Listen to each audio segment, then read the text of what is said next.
Hey guys, Captain Dylan Hubbard here at Hubbard's Marina. Welcome to the Sunday night live stream show. Hopefully you guys are ready for a good time, a great show, and lots of information. We're excited, as always, to enjoy our Sunday night live stream show, hanging out with you guys, talking fishing, answering your questions, talking about the weather, showing you what we're catching now, and giving away free fishing trips. That's right. Every Sunday night we give away $1,500 in free trips. So all you have to do is sit back, relax, and enjoy the show. Plus, to enter, all you have to do is comment once on the Hubbard's Marina Facebook stream. You can watch on YouTube, you can watch on Instagram, you can watch on one of our other Facebook pages we're streaming to. But in order to be eligible to win some of the free trips, you do have to comment one time on the Hubbard's Marina Facebook stream. Then you can watch anywhere you want and enjoy the show, but you have to watch the entire show live and you have to comment once on the Hubbard's Marina Facebook stream. Then randomly throughout the show, we'll do those giveaways. You'll see your name appear on the screen and I will announce your name live during the show. Then you've got 5 minutes or less to text us your full home address. That's how you enter to win, that's how you claim it, and that's how it works. Want to make sure we give a shout out to our friends over at Gator Jim's Tackle, 3301 Pinellas Point Drive South in St. Pete. If you haven't stopped by our friends at Gator Jim's Tackle, you are missing out. Incredible selection, killer deals, really, really good people over there, and it's an awesome place to be. Plus, great staff members too, so stop on by Gator Jim's Tackle and tell them Hubbard's Marina sent you. Also want to make sure we give a shout out to all of those supporters who are watching our show. Supporters help us fuel the live stream show and do all the cool things that we do during Sunday night shows, so definitely appreciate all of our supporters out there. It's only $4.99 to enter the club. You get private behind-the-scenes access to our private supporters after show every Sunday night. Plus, you get more connectivity, communication, and behind-the-scenes info in that private supporters group that you have private access to as a Supporters Club member. So check it out, only $4.99 a month. Also, definitely appreciate all the star senders who help fuel the show and help us do what we do every Sunday night as well. We had Todd Stutzman, Robert Bush, Mick Higgins. We had Richard Blazak, Adam Franklin. Then we had Stephen Batchelor with the big 500 stars, Jeff Reedy with a big 1,200 stars, LaShonda Brown with the big 500, Scott Flynn with 500 as well, James McCullum with 500, Larry White with 500, and Greg DeFilippo with a big 1,000. Thank you guys so much for the stars and the fuel to do more of these live stream shows. Don't forget to tag your friends. Don't forget to like the stream or give it a thumbs up on YouTube. Don't forget to subscribe on YouTube as well. We had those dockside chats going on that we are posting to YouTube. We're going to be bringing those back this week, so hopefully you're subscribed. You don't want to miss out on that. We're super excited and looking forward to it as well. So hopefully you're ready for a good time tonight talking fishing. As always, we like to start out showing you photos of what we've been catching. Then we get into the weather a little bit, some announcements, and then we get into your questions. Remember, if you have a question that you want answered live during the show, text it to the phone number at the bottom of the screen. That's how we can make sure we see your question and it doesn't get lost in the litany of different comments that come through here. So make sure you text us if you have a question or a topic you want discussed during tonight's show. With that, let's get into the photos and show you guys the photos of what we've been catching. We always like to start inshore, and then we'll work our way near shore and offshore. So starting off inshore lately, we have been seeing some of these black drum as of late. Black drum have made a little bit of a comeback. We saw some around the docks, but they're catching them out there on the beaches right now. We're seeing a few of the flounder, not a ton, but a few of the flounder in the mix. Redfish action too. The redfish action was really good at the start of this past week, slacked off a little bit around that full moon or new moon Wednesday and Thursday, but picked back up for us over the weekend, or at least into the start of the weekend. And definitely looking forward to hopefully a really great bite through this weekend. We're on the backside of a new moon, coming up to a quarter moon next week, mid-work week. A lot of snook out there on the beaches. Snook fishing has been going well. Our snook guru, Scott, texted me today. He was 7 snook this morning in a short amount of time in non-optimal conditions as well. So cool to hear so many good snook being caught out there on the beaches. Plenty of snook in the back bay waters. We're still seeing some around the docks, piers, bridges, jetties as well. But a lot of these snook are hanging out there on the beach. There's our buddy Scott with a nice big old snook from the beaches. Another one. Some big trout too. The trout action has been pretty steady on those deeper flats, those edges, those potholes out on the beaches. It is a good time to get out there inshore and take advantage of the bite. The bite has been pretty good for us. The new moon incoming tide is generally best around the inshore waters. Also, dock lights, bridge lights really get concentrated around the new moon because that bait gets concentrated. Now working our way near shore and offshore, we'll show you photos of what we're catching a little bit deeper here. Definitely doing pretty well out there near shore and offshore with some Almaco jacks, some nice catch and release gags, some keeper red grouper action. Scamp grouper have been firing off, fishing a little deeper for those red snappers, helped the scamp pick up too. Catching a few hogfish, not a ton, but seeing a couple here and there for sure. Jackpots have been pretty steady. This is a photo from a couple trips ago, but the jackpot this morning, the jackpot winning red grouper was 15 pounds. Jackpot winning red snapper from the trip that got back this morning, 24 pounds. Stud of a red snapper. Beautiful. Also nice big lanes, seeing some mahi-mahi action near shore and offshore. Some bigger ones offshore. We're seeing a couple of these mutton snapper, which is always a welcome bonus while we're hunting the red snapper. There's another mutton. Hard to tell in the sunrise there, but beautiful mutton snapper caught by our friend Michelle. Nice mangrove snapper too, some big fat red groupers. And even seeing some red grouper near shore, but a lot of them offshore for sure. Fat red grouper from our buddy Ed. He did hook a wahoo, unfortunately got away, but he did have a wahoo on for a minute as well, so that's exciting. Some big fat red groupers and red snappers to go around. Pretty awesome to say the least. And fishing is going well. Red snapper season continues, remember, through end of day September 15th. So we got plenty of red snapper season left. Basically 2.5 more months of red snapper madness. If you want to come out and join us, June is really chaotic and busy. July slacks off a little bit, not so crazy busy. And then August, we've got tons of availability for you if you want to get out there and catch some of these red snapper in August. So we got a lot of time left. And as you can see, we're catching plenty of really nice fish. 12-hour extreme, catching limits, and some big fat red grouper. 39-hour trips doing really well out there too. Look at all these scamp grouper. Some really nice scamp caught. Big vermilion. Look at that fat vermilion snapper. Big piles of fish. It's a good time to get out there and do some catching for sure. So hopefully you'll get a chance to come out and join us as well.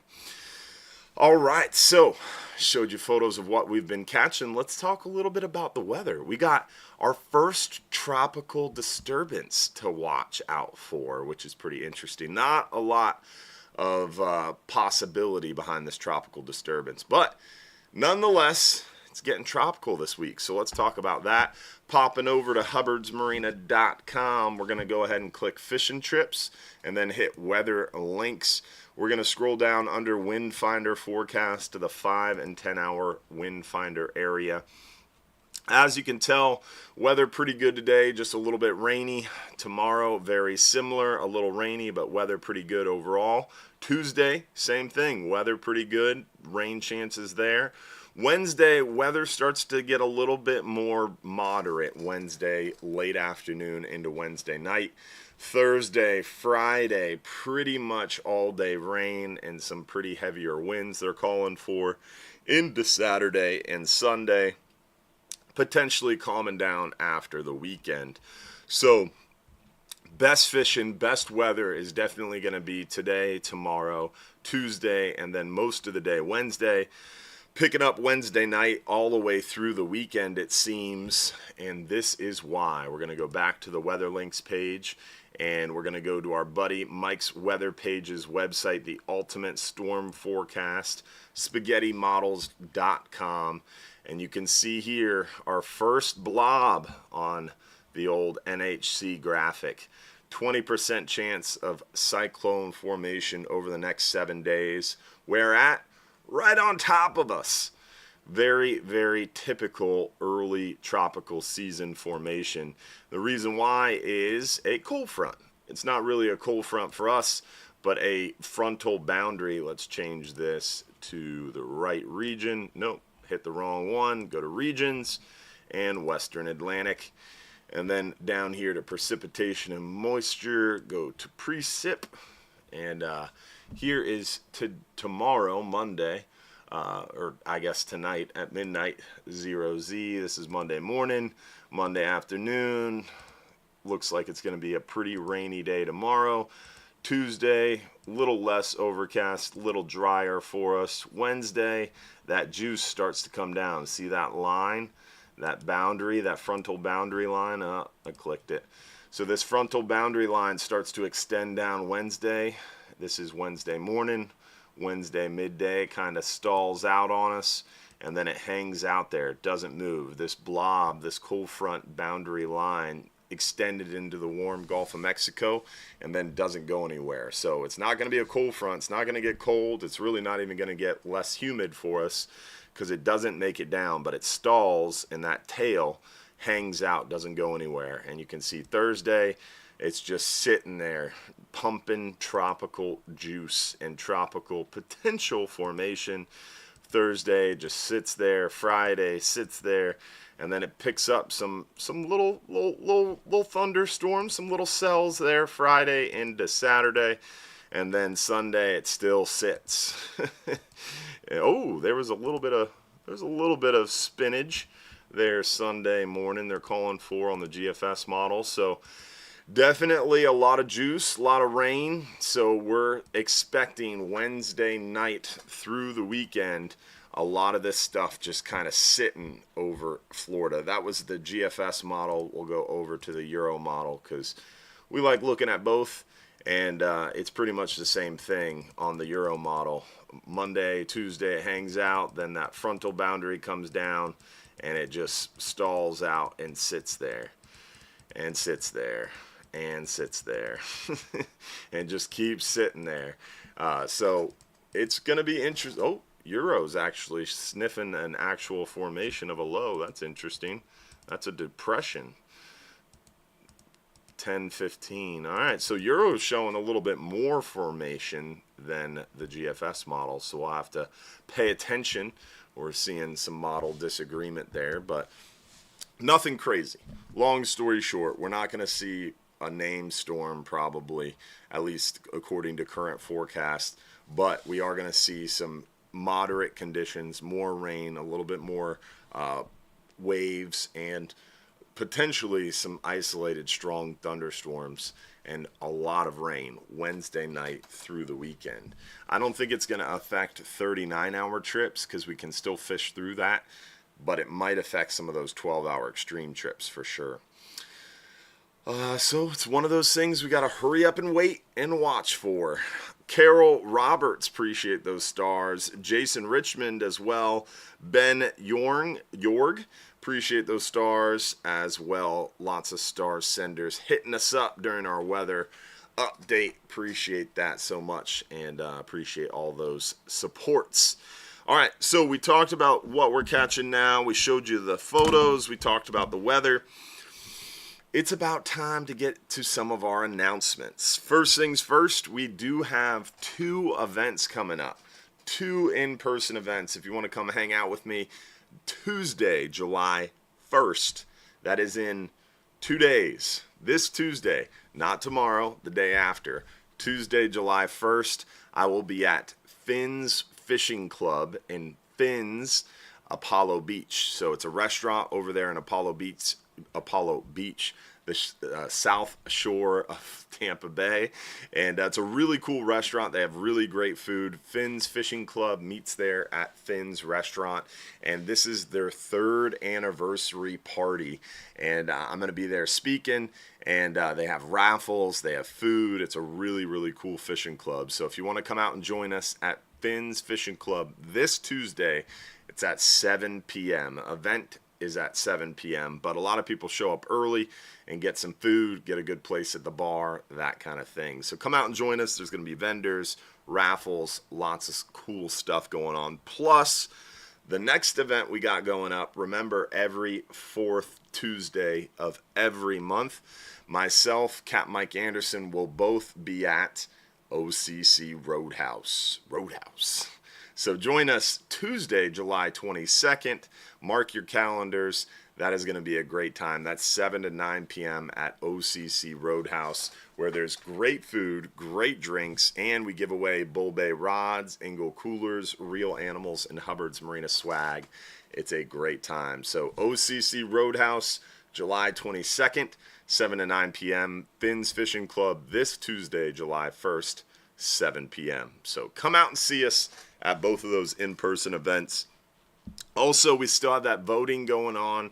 If you go over to hubbardsmarina.com, right on the top of hubbardsmarina.com is the click here to vote for Hubbard's Marina's Best of Florida. Definitely don't forget, you can vote daily, I think until July 23rd. Voting is open. If you scroll down here, under Hunting and Fishing Services is Hubbard's Marina, where you can vote daily. So right on our website, there's a link to make sure you vote daily, because we won the Bestie Award for Best in St. Pete Clearwater. We won Best Charter Boat in the Country by USA Today. We won Best in the Bay. And also, now we want to win Best of Florida as well. So thank you all for all your support, making all of that possible, because we couldn't do it without our amazing Hubbard's Marina fishing family and our supporters like you as well. Yes, the Peter Griffin reference. I'm glad someone picked up on that. That Roadhouse episode with Peter Griffin. Have you seen that, Josh? Yeah, where he's kicking the car. Oh my gosh. So funny. So every time we do an event at OCC Roadhouse, I have to say it like that. Good old Peter Griffin reference. I'm glad someone picked that up. Angie Darling, appreciate those 1,000 stars. Thank you so much. And we also had Daryl Geist on YouTube, right, Josh? Yeah. Daryl Geist on YouTube hitting us up as well. Thank you, Daryl. And Grouper Crazy becoming a supporter on YouTube, too. Appreciate y'all on YouTube. All right, so announcement-wise, also season reminder. Remember, Red Grouper is now open all year. We are expecting we know Red Snapper is June 1st through end of day September 15th. On that note, we have adjusted September 14th 39-hour trip. So our 39-hour trips are scheduled every Sunday, Tuesday, and Friday from 3 p.m. They come back 2 days later at 6 a.m. But if you fast forward to the end of Red Snapper season, our last Red Snapper trip would leave Sunday, September 14th and get back Tuesday morning on the 16th at 6 a.m. And if that trip got back at 6 a.m. on the 16th, you wouldn't be able to keep Red Snapper because Red Snapper closes at 12:01 a.m. on the 16th. So we have to be back at the dock at midnight on the 15th. So we've changed the September 14th 39-hour trip. It is going to leave at 9 a.m. on Sunday, September 14th. You're going to get out there and start fishing around sunset. You're going to fish all the way through the night and through sunrise and hopefully cap off our Red Snapper limits. And then you're going to head back sometime there Monday morning to make it, or Monday afternoon, early afternoon. So it'll be a unique 39-hour trip because you'll get a lot of night fishing time and a little bit of day fishing time and a long kind of cruise back, relaxing through the day. You could even troll on the way back in because it'll still be daylight. It would be kind of interesting. And definitely a cool 39-hour option. That is September 14th, and it's only got 28 people on it. So there's 22 open spots, and that will be the last red snapper trip. Potentially, it might have gags open. Gag season will open September 1st, and it should be open somewhere between 14 to 20 days. That should have been finalized already. Reminds me, I got to email those guys again and figure out what the heck is going on. Gag email to Noah. Because Noah said back in June that they would be finalizing that season already, and we haven't seen that season finalization email, that press release, so it's got to be coming any day now. But we know it'll be September 1st opener, and it will be somewhere between 14 to 20 days. And there's even a chance that it might be 2 fish, because remember back in April they said they wanted 1 fish per person for this 2025 gag season. But there is a lot of conversations at that June council meeting that might not be possible. So potentially we'll have gags open September 1st for 14 to 20 days, and potentially it might be 2 fish per person, which would be pretty cool.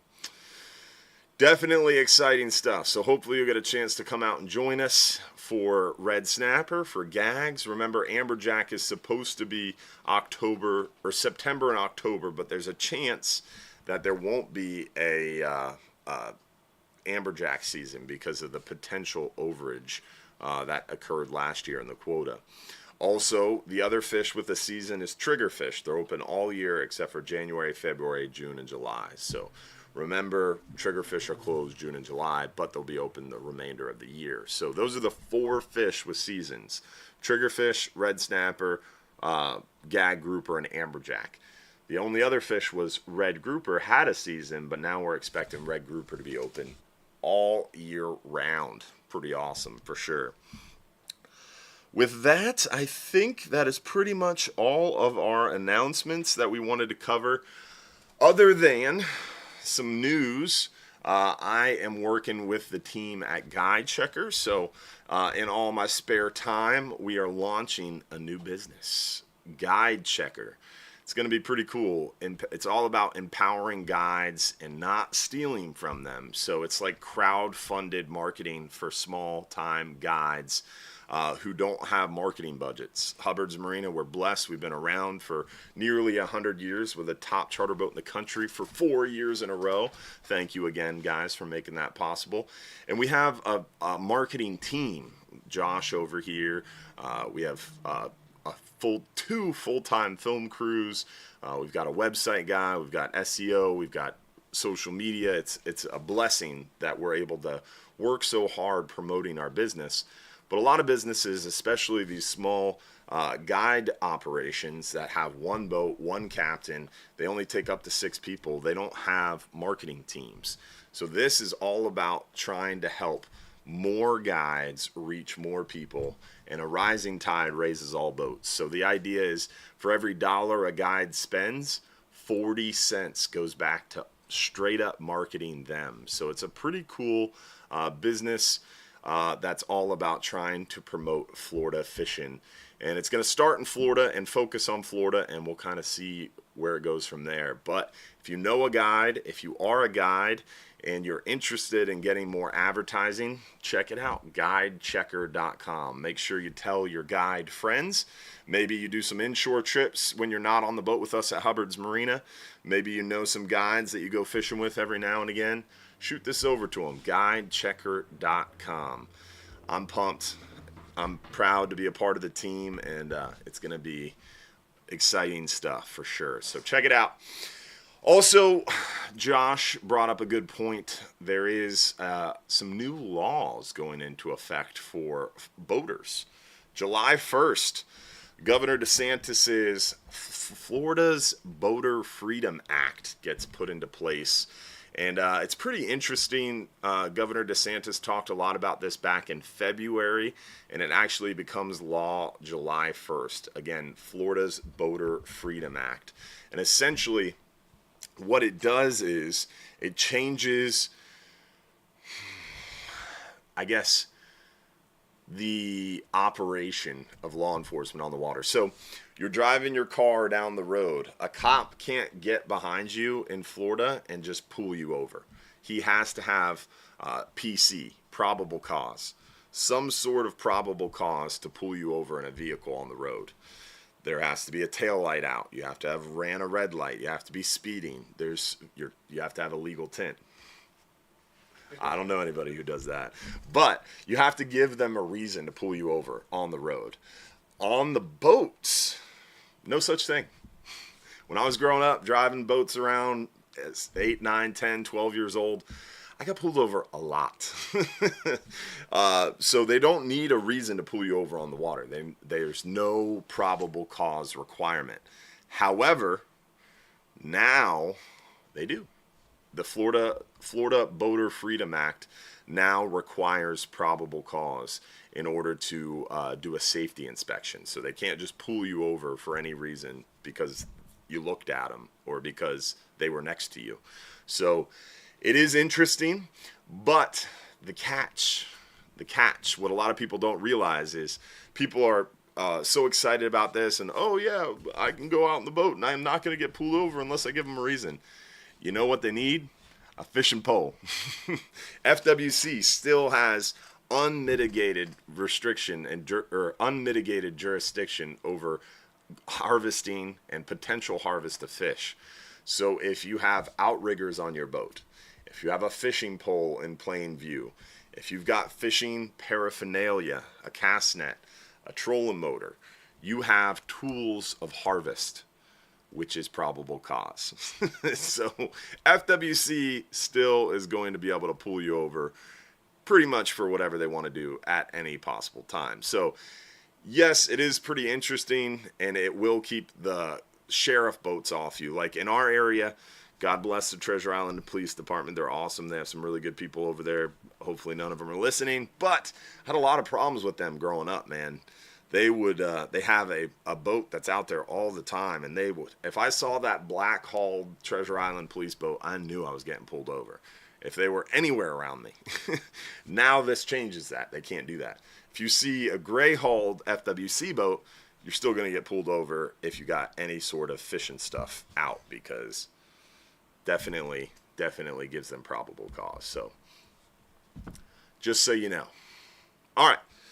That is our announcements and info. Let's get into your questions. Hopefully you guys have some questions. Remember, if you have a question, you got to drop it in a text to the phone number on the screen. So with that, we'll get into some questions. But before we get into some questions, we got to do our first giveaway of the night. Let's go ahead and do our first giveaway of the night for the 5-hour half day. 5-hour half day. One lucky winner, 2 guests. 5-hour half day goes to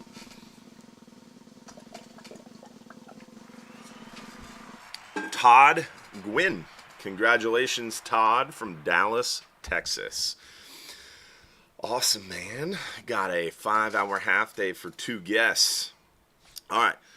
5-hour half day, so we're going to do the 10-hour all day next. Let's see who wins that. First question of the night. What do we got? How often, with an occasional use reel, would you recommend changing clear mono? Is it worth tying on fresh top shot to keep your line for better presentation? I know the person who answered this, or the person who asked this. They live in Canada, so that helps. I know if you have clear mono on your spinning reel and you leave it in your garage in Florida, you're going to have to change it pretty often, even if you don't use it a lot, because that heat is going to get to that line. If you have clear mono on there, it's really easy to tell that it's getting old because it will start to get more opaque, right? Clear mono should be super clean, clear. You should be able to pull it off. It should be really nice. and you should be able to run your fingers along it, and it should be smooth. Over time, when it gets salty and brittle and sun-baked and hot, and it heats up and cools down, it's going to get more opaque, not less translucent, and you're not going to be able to see through it as easily. And when you run your fingers down that line, you're going to be able to feel some minor abrasion. That's little cracks in that monofilament. If you start to feel that, it's a good idea to pull some line out. What I always do when I first get out on the boat and I'm rigging my rods, I always pull about 15 to 20 foot of line off, because that line was probably what was getting sun drenched if my reels were sitting out. That's the line that was on the outside that might have had a little bit of salt on it since last time I went fishing. That's the line that probably was getting more stretch and abrasion last time I was fishing. So it's always a good idea to pull about 15, 20, 30 feet of line off every time you go to rig your rod. And if you do that every time, over time, occasional use, your spool will start to get low because you're pulling a bunch of line out every time you fish. And then that's an easy rule of thumb is your spool starts to get low, it's time to strip a bunch off, put a line-to-line knot on there, and add some fresh mono to the top, or flip your spool. So that's one way to do it. The other way to do it is just every now and again, every 1, 2, 3 years, it's a good idea to replace it.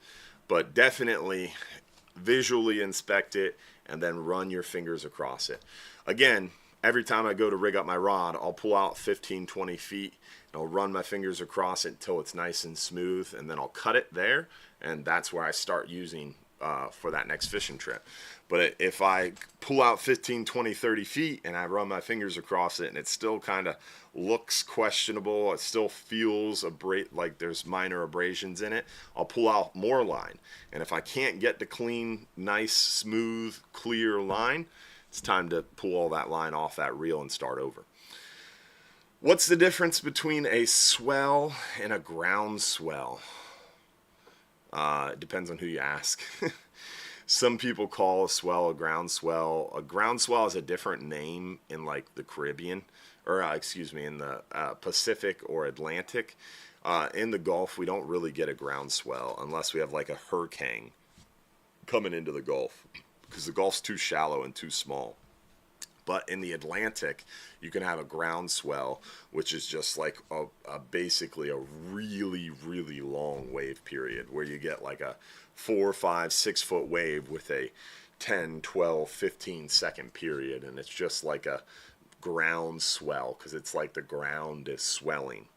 That's what I'm led to believe. But again, I'm not a Pacific or Atlantic fisherman, so I can't really speak to it super well. But a ground swell just basically means that you're coming up real slowly and going down real slowly, real long wave periods. Whereas a swell is not a chop, but it's not a ground swell. Maybe it's a 3 foot sea with a 6 second period or 8 second period. Both still moving. You're going up and down at a faster rate. That's a swell. But it's not choppy. It's not white capping. White caps, choppy, that's not fun. A swell, not bad. Ground swell, great. Is there a bag limit for beeliners? Yeah, 10 per person per day or 20? Honestly, now I'm going to have to look that one up. What? Yeah, you can get there. All right. Touche. We'll do it with you guys watching. Go to Fishing Trips on our website. Go to Fishing Trips information, Fishing Rules and Regulations. It'll bring you to our Fishing Rules and Regulations website, and you can go to the Fish Rules app. Let's change this to, we got to change location, upper right corner, and make sure it's in the right spot, because I was messing with this, obviously, and it's set to the Atlantic coast. We don't want those regulations.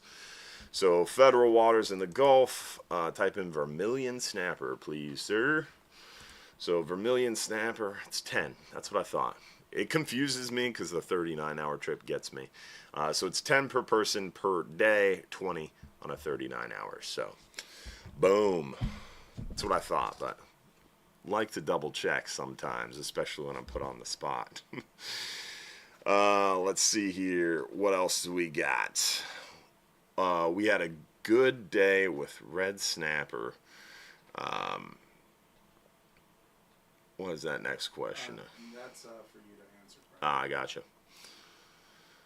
Do you sell goggle eyes? Yes, we do sell goggle eyes, bonita, northern mackerel, which is a Boston mackerel. So yes, we sell goggle eyes.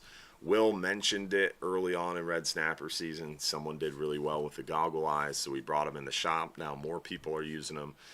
So we do have goggle eyes. We do have bonita.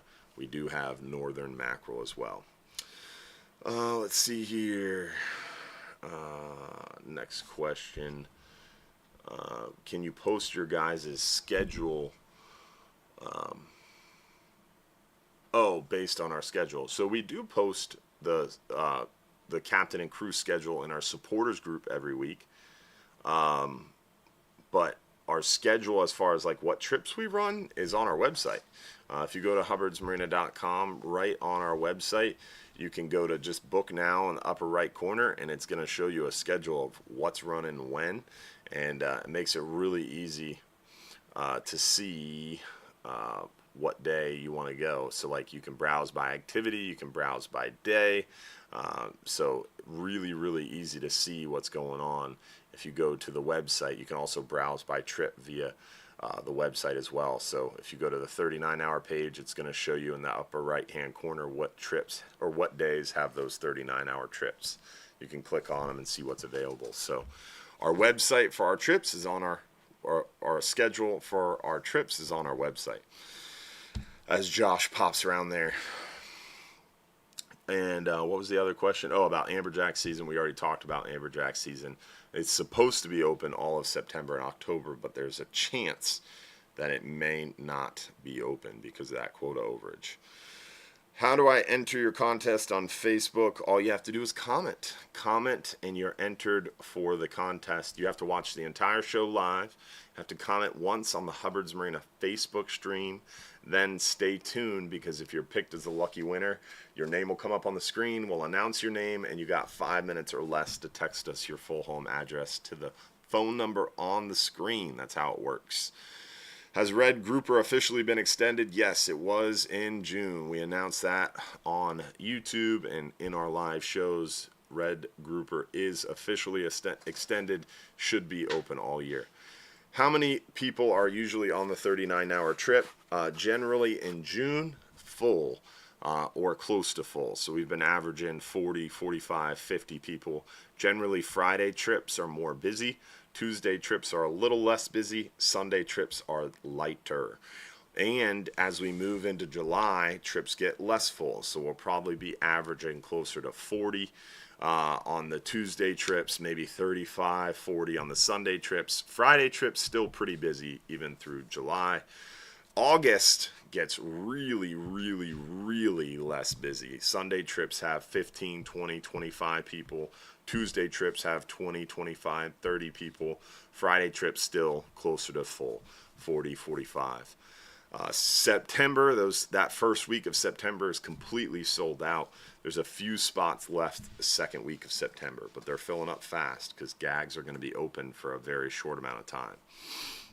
If you could only take one rod and reel on the 39-hour trip, what would it be?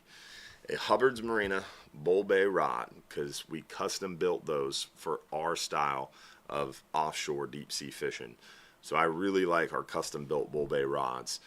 Nice long butt grip to get that reel out away from you, which gives you, remember, if your reel is further from you, when you go to start cranking, you have more leverage. Some of these offshore rods I see people bring, they've got a really short butt grip. That means your reel is going to be really close to you. So when you start going to crank, you're not fully extending your arm. The more you can extend your arm, the greater the leverage. Your lever is better. So the physics is going to be exponentially better. So I like a longer butt so I can get that reel away from me and get better leverage on the reel. So our custom Hubbard's Marina Bull Bay rods are the best in my opinion because I got to build them to my specs. Also, they have a bigger foregrip in front of the reel, so that way if you get a big fish, you can put that foam on the rail and you don't need that silly foam noodle that some people like. And then also, it's got a really good backbone and a soft, sensitive tip. So I can fight a 20-pound red snapper, a 35-pound gag, and a nice big red grouper or scamp grouper, but I can still feel an 8-inch lane snapper bite it because it's got such great sensitivity, but a good backbone. And then reel-wise, Daiwa Saltiga LD50. Nice middle of the road. Not the big 60, not the small 25. Middle of the road like LD 40, 45, 50. I like the Daiwa Saltigas. Shimano Talica is great.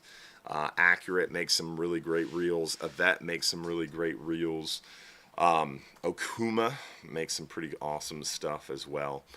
I don't love Penn, but Penn makes some decent stuff for those who like it. But yeah, I think Daiwa Saltiga LD50 would be my personal choice, 2-speed, and that Hubbard's Marina Bull Bay rod. And I'm going to have, if I only have one rod and reel, it's going to be a 30 to 80 rod, that Saltiga LD50 2-speed with 40 pounds of drag. I'm going to have probably 50, 60 pound main line, and I'm going to be fishing a 40 pound leader at night, 40, 50 pound leader at night. During the day, I'm going to be fishing a 60 pound leader, but if I'm dropping a big bait, big dead bait, I'd be using an 80 or maybe even a 100 pound leader, a bigger hook. That's my go-to.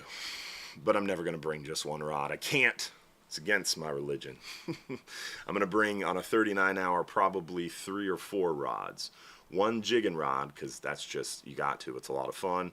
One smaller rod, probably an LD, Daiwa Saltiga LD 30 or 35 with 40 pound or 50 pound main line and fishing 30, 40, 50 pound leaders. Daiwa LD 50 with 50, 60 pound, 50, 60, 80 pound leaders, and then a big reel, maybe one of my beefed up 9/0 or an LD 60, something with 50 pounds of drag, 80 pound main line or 100 pound main line, so I can drop down 100 or 125 pound leader and a big bait and a big hook for a big fish. So kind of small, medium, large. That way you can use a different rod for each species. A lot of people get tripped up on that. They're coming out for the first time. They're like, well, if I rent a rod, are you going to give me 3 rods? Because you talk about needing a small, medium, heavy. Advanced anglers, if you're investing in that tackle, advanced anglers are going to have a different rod for each species they're going to target.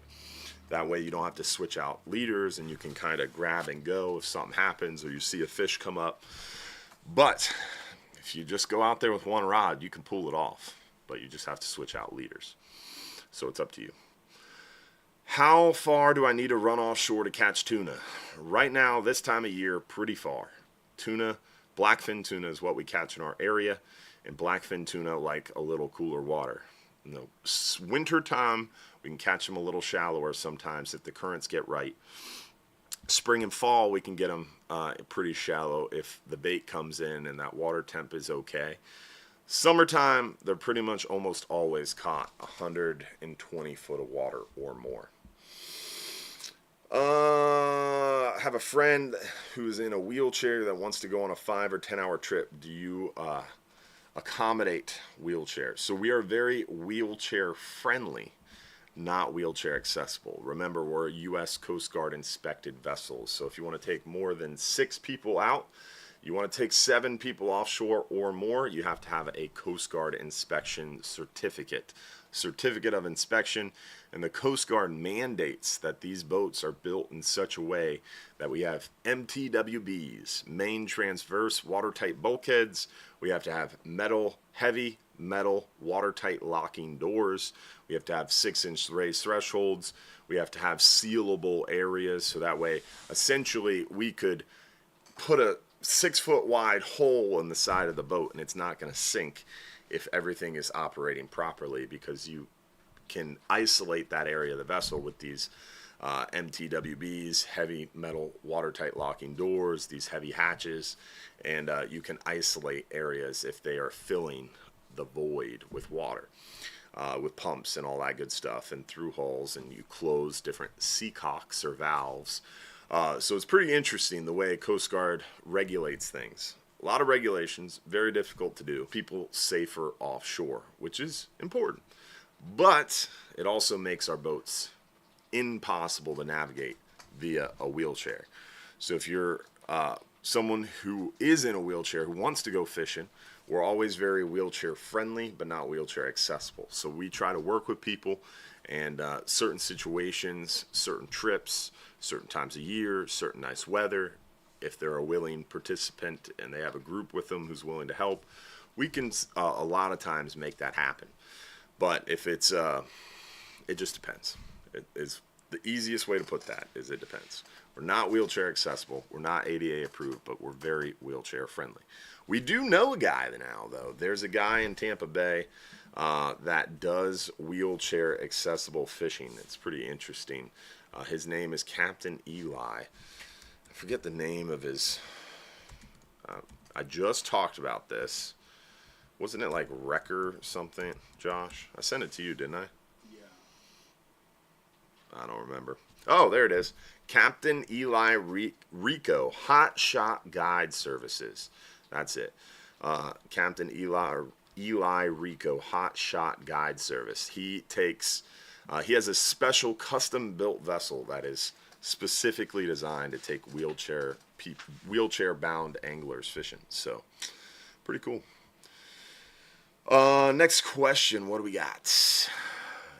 Do you lose a lot of terminal gear to big Goliaths? Occasionally, if we get into areas with Goliath grouper, we can definitely lose some terminal tackle.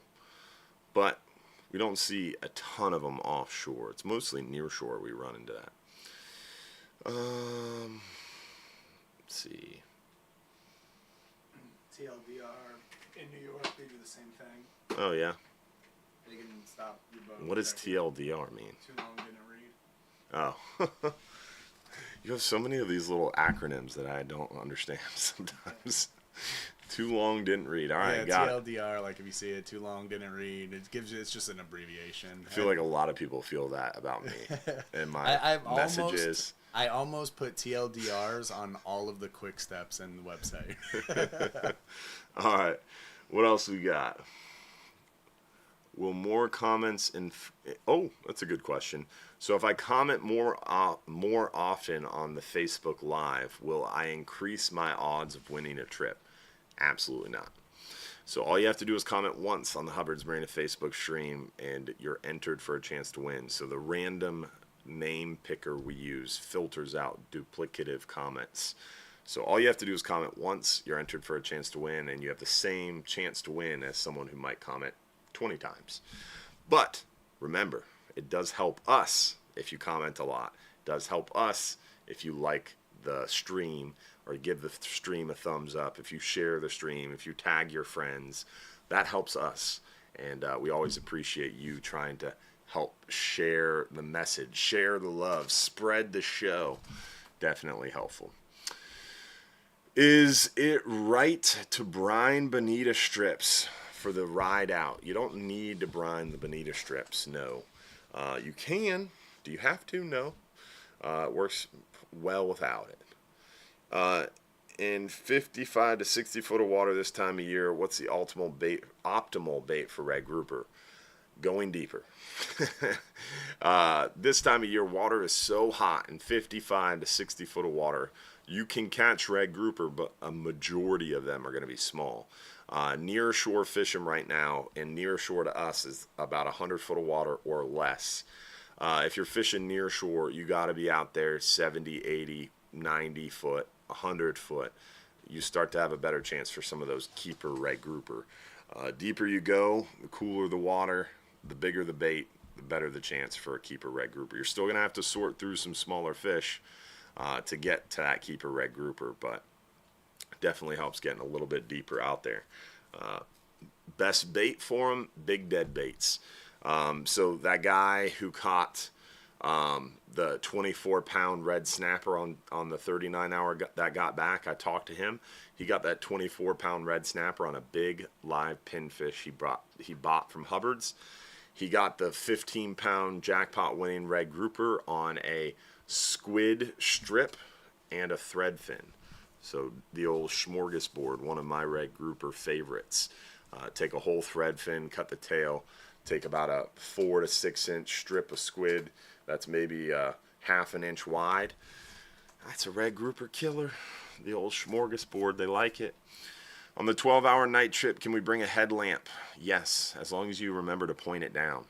Because I remember working the 12-hour night trip as a deckhand in my younger years, and I would always get frustrated. You get the guy who's wearing the headlamp, and he's got it pointed straight out. So when he turns to look at you, it blinds you. It's not cool, bro. Not cool. So if you got a headlamp, just be conscientious of everybody else and make sure you point it down. So that way it can help you while you're trying to tie a knot and look at your reel, that kind of thing. But you don't really need a headlamp too, right? Because if you're fishing around the sides of the boat, back of the boat, there's plenty of light.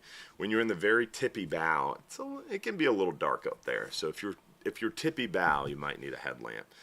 But for the most part, you don't need a headlamp. Went out Saturday.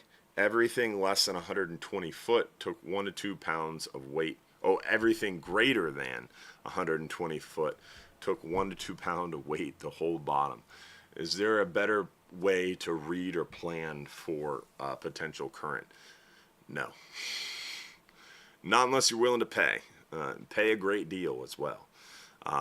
Rip Charts has a current thing. Roff's Charts, ROFFS. There's also Hilton Mapping, Tom Hilton Mapping.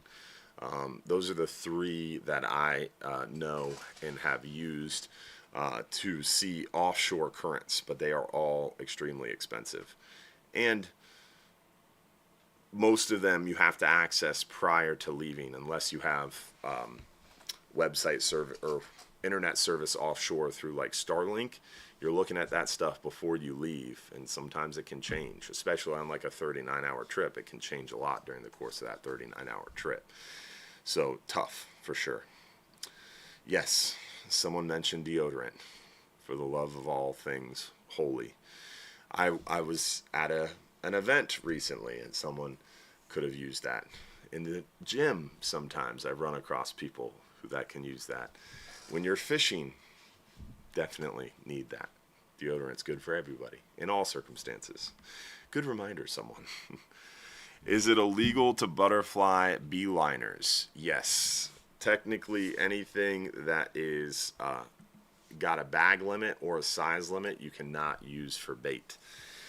Mike Mahoney was at our OCC event this past week when we had it there, June 24th, and he said it's all about what you tell them, and you can't tell on yourself, because he had some explanation on why it was could be done. I don't remember it, because I tune him out a lot when he starts talking like that. But yes, according to black and white regulations, anything with a size limit or bag limit, specifically what the regulation says is if it's included in the FMP, the Fishery Management Plan, FMP, it cannot be used for bait.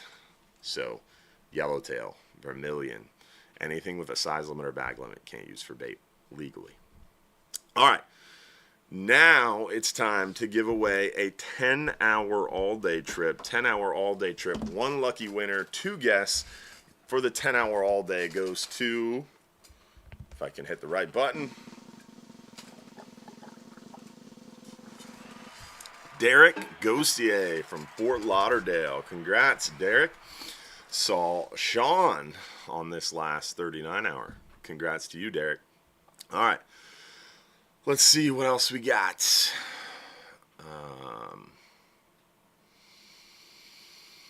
Do you allow cigar smoking on any of your trips? So on our shorter trips, 5-hour trips that are family-friendly beginning angler trips, we're a little bit more strict about smoking. We ask that you wait till the engines are on and the boat's moving, and you do so at the back. If you're on longer range trips, more experienced angler trips, a little bit more people are smokers, and we're a little less strict about the smoking. You still have to smoke outside. We still ask that you wait till the engines are on and the boat's moving. but some people will smoke while the boat's stopped. Cigars are pretty smelly, so just be courteous to those around you. I like cigars, and I like cigar smoke. My father and grandfather are cigar smokers, so I grew up with it, so it doesn't bother me. But cigarette smoke bothers me. If someone's smoking a cigarette by me, I'm definitely going to move away a little bit. But if someone's smoking a cigar next to me, I like that smell. Something nostalgic about it. And I like cigars every now and again myself, but they can definitely frustrate people. So just be courteous to those around you.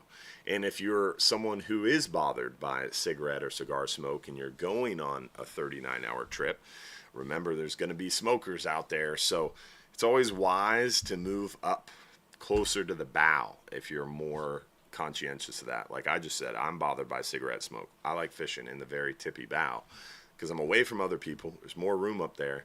Not as many people. Everybody thinks the back of the boat's the best. So a lot of times you end up with some people back there who really, maybe they're newer. Maybe they don't know fishing as much. So I don't like fishing anywhere close, remotely close to the back of the boat. Always front quarter of the boat is where I'm going to be. And you get more fresh air up there because remember, we're always putting the anchor into the wind. So if you're putting the anchor into the wind, that means the people towards the front of the boat never going to have cigarette smoke, diesel exhaust, kitchen fumes. You're just getting fresh air, baby. Fresh sea air. Love it. Do your captains fish the same spots or do they all have their own numbers? It depends. Newer guys, we all try to help out. Guys that have been out there a while all have their own stuff, but we all started somewhere. So we have same general areas, and we share information among our teams, some more than others. Some listen more than others. Others like forging their own paths, a little harder head. It depends. Every captain's different, but I would say 99% of the time, captains are fishing their own spots, their own areas, stuff they found themselves. They all have their own style, and it's cool because we're not a one single operation, right? We don't have this captain. We have those captains. And so we have so many different guys and gals and team members that every trip's a little bit different. You can find the people you like, you can follow them around, or you could try a bunch of different captains and find who you like, or maybe you like them all. You never know. So different style of fishing. And not every day is the best day of fishing too. So it's comical to me. Just recently, we had a guest came into my office and was like, "Hey, today was really tough. It seemed like the captain didn't know what he was doing. It seems like he's still learning." And he was talking about one of the most experienced captains we have, who just had a really tough day. It was the fish didn't cooperate. And then he went on to say, "I really like the captain I had last time. He was really, really good." And that captain was one of our newer captains that didn't have as much experience. But in this guest's mind, that captain was better because he liked his style better, right? And he happened to have a little bit better day of fishing. It's not that one captain was better than the other. One was much more experienced than the other, but this guy actually liked the guy who had less experience just because he happened to have a little bit better day than with him fishing, because sometimes fishing is fishing, right? So everybody's got their own style, their own approach, and you got to come out and try it. See who you like or what you get dialed into, right? But I think we're very blessed with our entire team is really, really good. Someone said they called and asked if we sell goggle eyes, and someone told me no. Well, we're not all perfect. Sometimes we make mistakes, and appreciate the heads up. We'll make sure we tell our staff. But the ladies who answer the phone, guys, you have to remember, guys and gals, the ladies who answer the phone at Hubbard's Marina, they are saints. That is an incredibly hard job because they get asked, what size lead do I use on this trip? What size hook do I use on this trip? What do you catch in August? What do you catch when the sun is halfway up, the moon is full, and there's a screaming tide out of the south, and my captain's name starts with a W, and it's 52 degrees outside? We get these kind of questions all day. And what bait do you sell? And what fish does Don's Dock have? And what color is this shop over in John's Pass? And what's the phone number to this restaurant? It's crazy, the volume of questions, the volume of calls, the volume of people that go through that office. and those ladies handle it all. So am I surprised that someone maybe misspoke and said we don't sell goggle eyes? I'm not surprised. We all make mistakes, and those ladies who answer the phones have so much information they have to try to retain and relay. So I apologize that you got some misinformation, but appreciate you letting us know so we can address it. And we'll get better, as we continue to do all the time. All right, what else we got?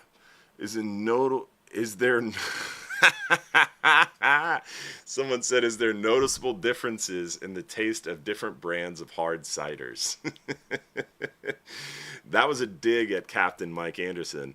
So, Mike, we went to OCC Roadhouse, and it's me, Mike Anderson, Mike Mahoney, and one of Mahoney's buddies at a table. And the waitress comes over and asks us what food we want. We're getting ready to do the seminar, and do we want something to drink? So Anderson looks at her, and he goes, you guys have Angry Orchard? I was taken aback, mouth agape. I was like, that's what you're going to go with, huh? Table full of dudes getting ready for a fishing seminar, just hard cider came to mind. But yeah, that continued on to the Saturday radio show where I was poking fun at him maybe a little bit too much about that, and it was a good time. So appreciate the comment there. That was funny. Mike didn't call in tonight because he's on a annual family trip. He goes and visits some St. Pete beach hotels. So he's chilling on the beach, drinking a lot of hard ciders, Angry Orchards, this week out there on the beach. Hopefully he doesn't get too much rain. Kind of bummed him out this last Saturday morning when we were talking on the radio show about how it's going to be potentially a rainy 4th of July. All right. Do any of the restaurants in Johns Pass offer cook your catch after the trips? Yes. Hubbard's Marina, Friendly Fisherman. So the Friendly Fisherman seafood restaurant next door to Hubbard's Marina is our family's restaurant. So Hubbard's family, my father is the youngest of 8 children. The family, his brothers and sisters, they still own the Friendly Fisherman. So the family, the last thing the Hubbard's family owns is the Friendly Fisherman.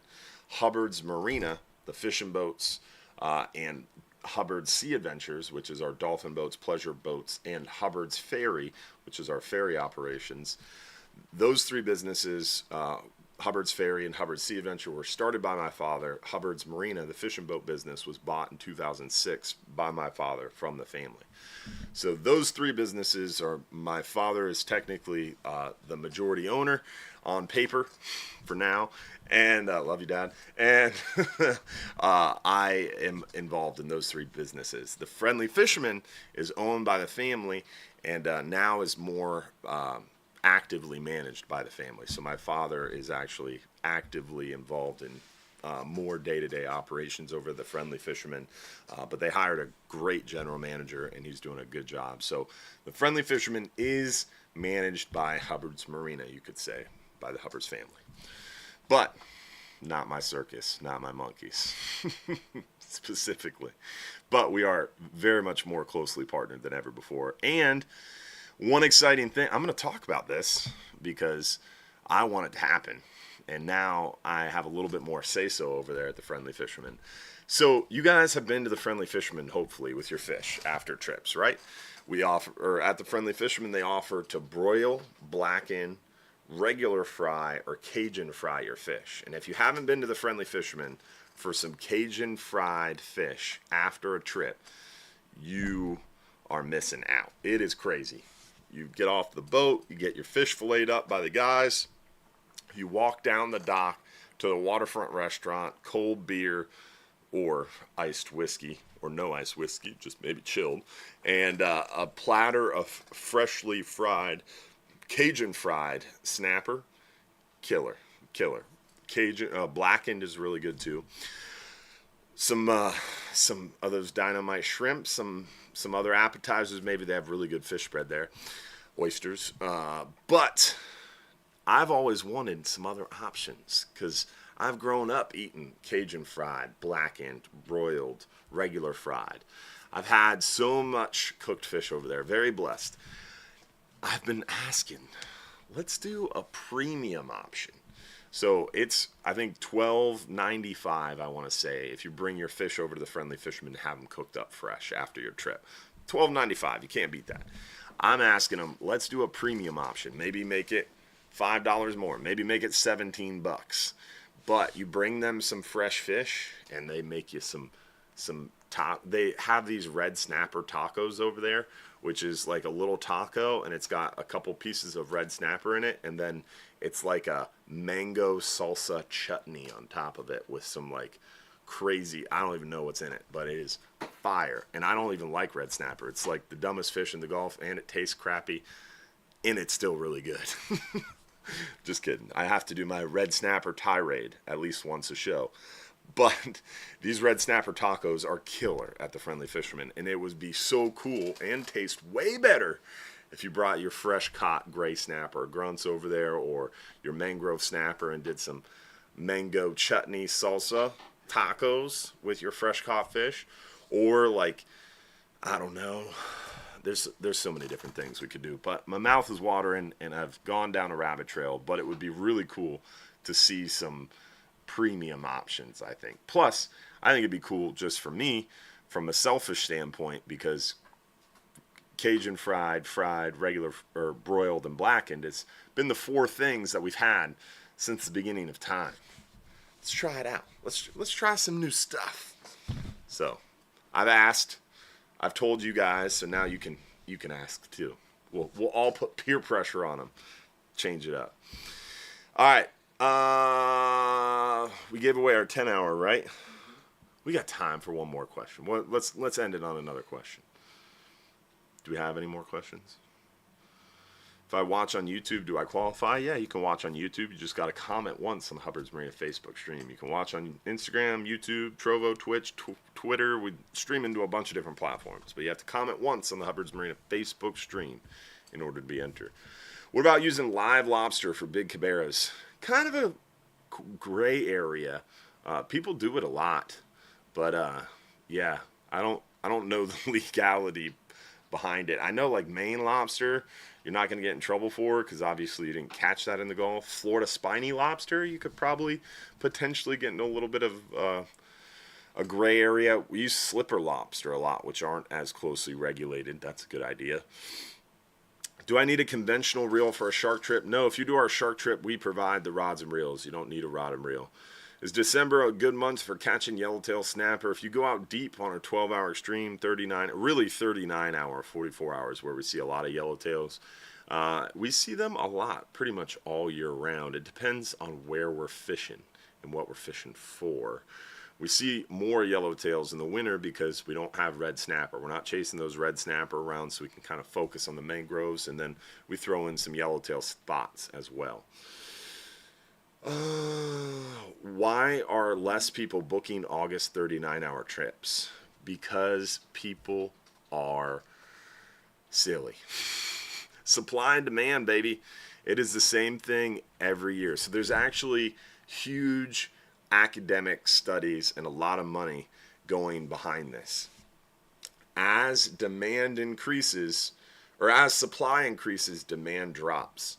So when red snapper season was 3 days, 10 days, 16 days, 30 days, everybody and their brother all wanted to go fishing for red snapper as many times as they can during that short season. It didn't matter if the weather was 10 foot, people were going fishing. It created a derby style fishing, low supply, extremely high demand. As the season for red snapper has gotten longer and longer and longer and longer, supply has increased, demand drops exponentially. The first 2 weeks of July, everybody and their brother wants to go out and catch a red snapper. Then the third week of June, the first 2 weeks of June, everybody and their brother wants to go out and catch a red snapper. I gotta go first week of June. The June 1st 39-hour trip is sold out. How am I gonna survive? I can't tell you how many times I hear that. January, February, March. And then it rolls around to June. It's like, dude, the better fishing this month has been the last couple trips, the end of June. Same thing last year. We had kind of a tough start to June, and it actually got better fishing towards the end of June. We're experiencing the same thing this year. But for some reason, when that season opens, demand spikes through the roof because people haven't been able to fish for red snapper since last summer. So like everybody is like, oh my God, there's a red snapper. I got to go kill one. So I don't know why, but every year it's always the same. Demand spikes as soon as that supply opens. Once the supply stays opened, the demand starts to steeply fall off. So June is chaos. July is like, red snapper. August, people are like, I don't care about red snapper. They all finally start to join my team in August. So it's interesting, and there's no other reason for it because we still catch a lot of good fish. Maybe it's a little bit warmer. I've heard some people say that, and that's maybe an argument I can agree with. But hey, we've got air conditioned enclosed cabins on the 39 hours, so does it really matter? And how much hotter is it than at end of June, early July? It's not that much hotter in August, offshore at least. On the coast, I can see you making an argument for it being much hotter. But offshore, it's not that much hotter, and fishing's still really good, and there's less people. If I had the choice between going on a trip the first 3 weeks of June with 50 people or a trip in the beginning of August with 25 people, half full, I'm going to go in August. But hey, that's me. All right, let's do a 39-hour giveaway. Let's find out who wins a free 39-hour trip, because then you can use it in October or November where our trips are always half full, 25, 30, 40 people. Much more room, and it will be cooler as well. And no red snapper chaos, which is great. All right, let's see who won a 39-hour trip for one lucky winner. But before we give that away, we want to give a shout out to our friends over at Innovative Pools and Spa, and we want to remind you to join us Tuesday night, July 1st at Finn's Fishing Club, 7 p.m. over in Apollo Beach. We want to remind you to join us next week for our live stream show every Sunday night, 7:30 p.m. It's a ton of fun. Hopefully you enjoyed this one, and hopefully you'll tell your friends about this as well. Innovative Pools and Spa is our friends over there in the Tampa Bay area. They have 35 years of experience building pools in the Tampa Bay area, and they're recognized as a top pool builder in the area for the last 3 decades. Plus, they continue to raise the bar in pool construction, design, and features. They have an unparalleled passion for the industry. Call them today at 727-788-1650 or visit them online at innovativepoolsandspa.net to find out why Innovative Pools and Spa is a top choice for families in our community. So hopefully you get a chance to come out and join us for some fishing. If you're too busy to go fishing, you can always come down to Don's Dock and get your fresh seafood at the Don's Dock Seafood Market, where we sell fresh caught grouper, snapper. We've got clams, oysters, shrimp, so much fresh seafood at the Don's Dock Seafood Market. So hopefully you're not just too busy to go fishing, but if you are, we got a solution for that too at Hubbard's Marina. Plus, did you know we do dolphin tours, island trips, shelling trips, sunset cruises? We do ash scattering trips, memorial trips. We do island pleasure cruises. We've got it all at Hubbard's Marina besides just fishing. Plus, we have private charters. You can customize something for a bachelor party, for an engagement party, team building, corporate event, whatever you want to do out there on the water. We've got a trip for you and your family to go out and have some fun. So hopefully we'll see you sometime soon at Hubbard's Marina out there on the water. Josh, what time is the supporters after show, buddy? 8:50. If you're in our supporters group, private supporters after show starts in our private supporters club at 8:50. So we'll see you at 8:50 in the supporters group. We'll see you next week for another live stream show at 7:30 p.m. Thanks for being a part of our Hubbard's Marina family. Love you guys. Have a good night. We're out. What? Oh. Gotcha. Thanks, Josh. Forgot the giveaway again. I'm really good at wrapping up, man. I start my wrap up, and it's hard to pull it back. Once the button's been pushed, Josh. Let's see who won a 39-hour trip for one lucky winner. Winner is... Oh, Angel Perez. Congrats, Angel.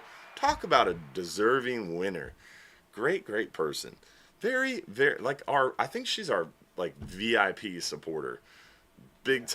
big time. Hard-working lady, always reminding us to vote. So big shout out to Angel, and congrats on your 39-hour win. We'll see you guys next week. We're out.